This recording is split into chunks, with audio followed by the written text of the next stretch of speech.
तांदळाचा एक दाणा बदलू शकतो तुमचं नशीब। याचबरोबर तांदळापासून वास्तुदोष दूर करण्यासाठी प्रभावी उपाय। नमस्कार, श्री स्वामी समर्थ, जय जय स्वामी समर्थ। हिंदू धर्मात पूजेसाठी अक्षतांचा वापर केला जातो।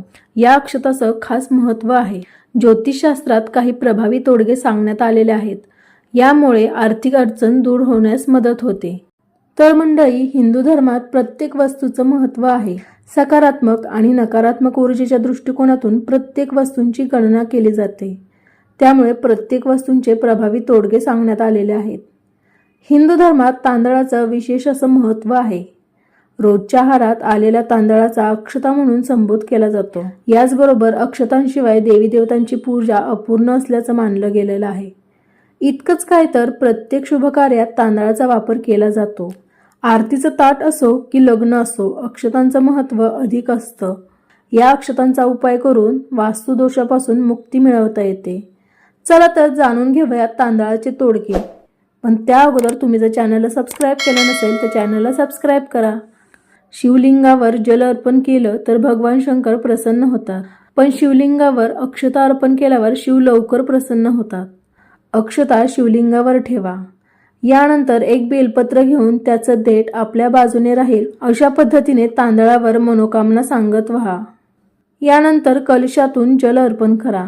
तसेच शिवलिंगातून पडणारं पाणी कपाळी आणि डोळ्यांना लावा। यामुळे तुमची इच्छा पूर्ण होण्यास मदत होईल। घरामध्ये वास्तुदोष असेल तर मुख्य दारात एक स्वास्तिक काढा। त्यावर रोज अक्षता आणि जल अर्पण करा। यामुळे घरात सकारात्मक ऊर्जा येते।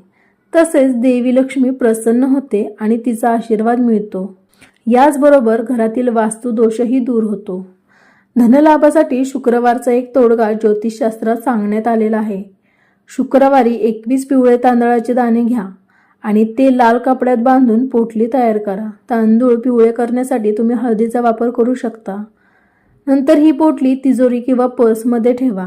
असे केल्याने देवी लक्ष्मीची तुमच्यावर कृपा राहते आणि कधीच आर्थिक चणचण भासणार नाही। पूजेमध्ये तुटलेल्या तांदळाचा वापर करू नका। घरात आर्थिक अडचण असेल तर देवी अन्नपूर्णाची मूर्ती अक्षतात मांडून स्थापित करा।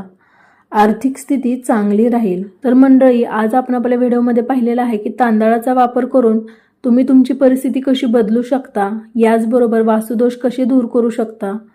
तुम्हाला जर व्हिडिओ थोडा जरी आवडला असेल तरी व्हिडिओला लाईक करा, शेअर करा आणि चॅनलला सबस्क्राईब करायला विसरू नका। धन्यवाद। श्री स्वामी समर्थ।